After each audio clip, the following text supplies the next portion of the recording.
So the year is 2018, and Kieron Gillen and Stephanie Hans decide to bring us a creator-owned comic book that turned itself into a role-playing game through Kickstarter called Die. A icosahedron type of world, portal fantasies, friends that were losing friends within a game.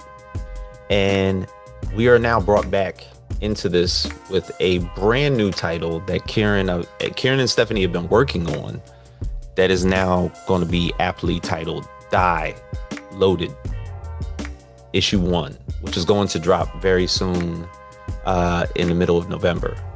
And it's something that a lot of people have been anticipating and talking about because the series abruptly ended around 2022.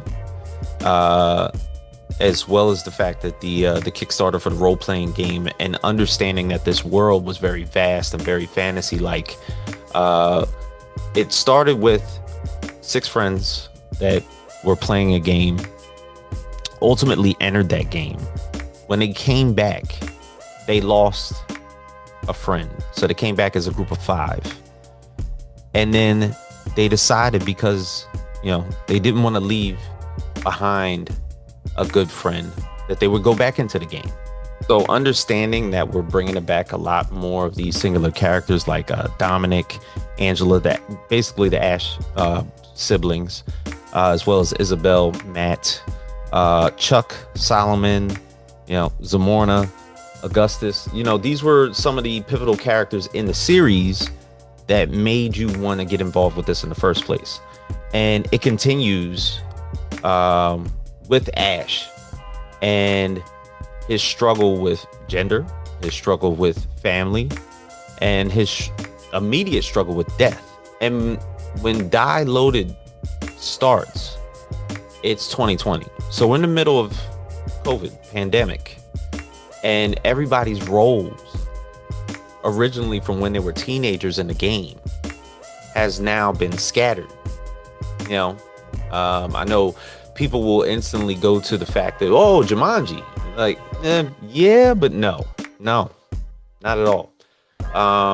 Because this one purely deals with the lives of these 6 individuals who had to suffer throughout this world that they had to live in for this time. And then the thing is, they still suffer when they return because the pandemic is ultimately happening. And the fact that, if you're a fan of these 2 books, Kieron does not play when it comes to the act of building a story and the act of character development. The art that Stephanie Hans has put into drawing not only just the characters, but this world is ultimately a feat that not a lot can accomplish. And the fact that this story is back because, it was highly acclaimed back then. And the thing is, it ran through the pandemic. So it's almost visibly evident that it was going to come back in the middle of, as people came back, their lives have changed. They're all adults now. And they're still in the suffering because of, friends of theirs have been murdered, so on and so forth. Friends that have gotten lost, their significant others, their lives have changed. And the re-entering of this world is only going to perplex things even further. So I look forward to seeing a lot more of this, especially, with the fact that, Kieron Gillen wants to do this again because of how significant this book has been. This book has been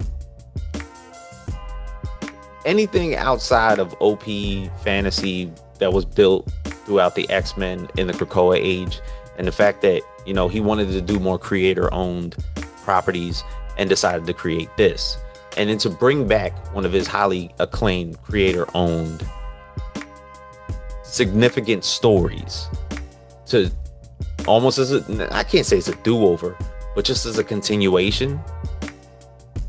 I'm all for it. So I look forward to seeing a lot more of this. Shout out to Image Comics to be like, you know what, bring it back, because you don't see that often, and especially with the role-playing game, because tabletop games, it's a niche crowd of people that absolutely love the fantasy of the game. Of course, there's tabletop games that have been turned into stories because of the stories that are being told, Dungeons and Dragons, Warhammer, so on and so forth. And then you have one that was actually a graphic novel first and is now becoming, that turned into a tabletop game, RPG. So I look forward to more of this, and shout out to Image Comics for doing it again. So we will see more of this. Issue 1 drops, of course, at the end of November, and we'll see a little bit more of this on the channel.